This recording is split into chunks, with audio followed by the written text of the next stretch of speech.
Yeah, the game got a little sloppy there at the end for us, obviously, but I thought we pitched extremely well. Take away maybe one guy, maybe two, but we threw, I guess, two, four, six, eight, nine pitchers. I felt like that Wiggins came out and did a really nice job. Uh, Pretty much sat 96, 98. Scoreboard's never right. I thought Heston Toll did a tremendous job as well. Came in, quick inning. Lockhart probably about as good as he's been in a while. Maybe his stuff was really good tonight, and that was really good to see. And Vermillion, came in and just let it go and threw the ball extremely well. And then obviously, I guess other one stands out a little bit is Nolan at the end. He had really good stuff. Hard slider, fastball, 92, 93. Pretty much every pitch. And it was good. It was good to see those guys because we're going to need as many as we can down the stretch. And on the offensive side, put together a couple of innings. Just glad that we were able to get a win, kind of a game between two big series. Big series coming up, and we did just enough to win. So good win for us. Hodge? Yeah, Dave, how did you think Wiggins handled the start, not just pitching, but also everything that comes with being a starter, pregame, mentally, all that stuff? I thought he did a really nice job. Just watching him and seeing him moving around a little bit before the game. He seemed calm but confident, and I think he was ready to go. He threw a lot of strikes, and it was really good to see. 30 pitches, 31 pitches. That's about all we really wanted him to throw, and that's what he did. And we'll go from there. That was going to be what I was asking next. Only 31 pitches. That just so he could be ready to go this weekend, possibly as a starter? Yeah, we didn't want to throw him too much. I mean, we thought for sure two, but no more than three, but really right around 30, 35 pitches. So that's why we didn't send him back out. Tom? Hey, Dave, what was the scouting report on Jeans, and what did you make of his start? Yeah, I mean, he, you think about the first two innings. First off, I thought he did a nice job. You're talking about a true freshman or a freshman from Texarkana.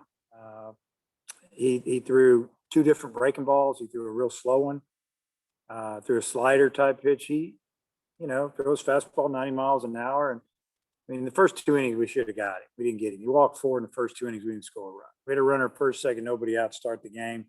We don't score. So give him credit for pitching out of a couple of jams. But I thought he kept us off balance. And, for the most part, until the fifth inning, it looked like it was going to be tight. It was. But I think he hit a guy, walked a guy. I think we got a single and a grand slam. So, but he pitched good.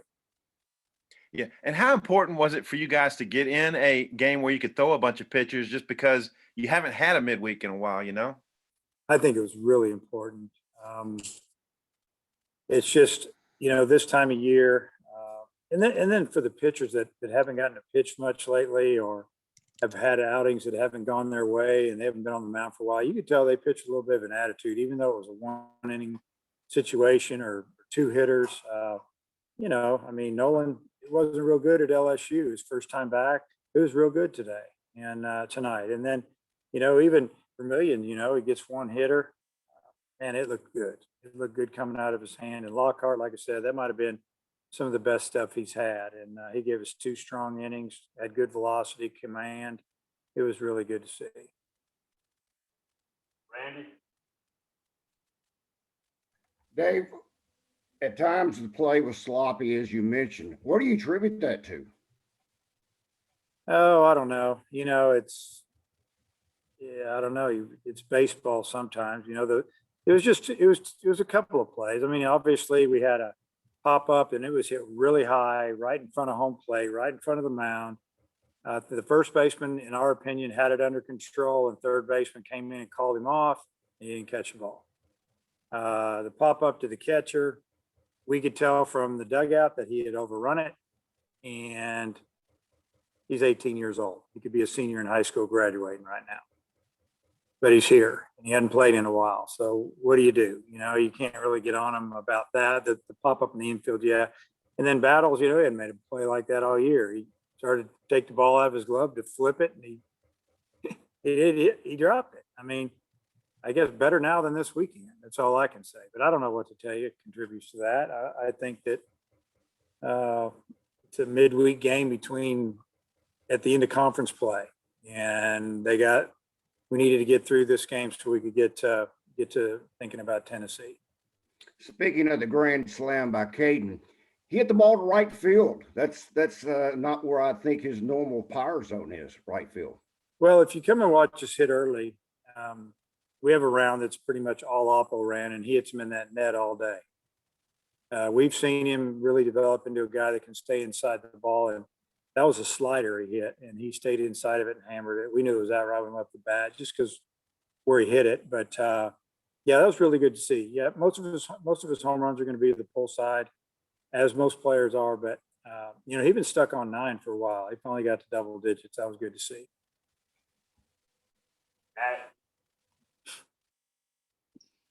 Has Dylan Leach stopped hitting or switch hitting?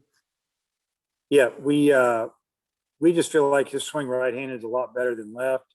It's a lot more powerful as well. So he's been doing it for about 2 or 3 weeks now, just swinging right-handed. He's seen some right-handed pitching live, and some of our one-on-one type, I guess you would call his pitcher against hitter.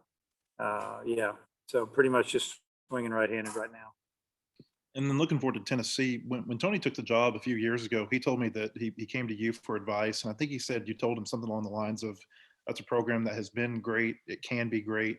Did you foresee, though, that he could turn them around and have them to where they are in such a short amount of time? Well, what is this, his 4th year there? Yes. Yeah, I mean, it doesn't surprise me. What I told him is to, just go in there and work. And I'd say a whole lot. Don't talk about the former coaches, players that are still in the program. Just work, and the ones that are good enough are still going to be there. And then go get your own, mix them together, and you're going to have a good team. And that's what they got.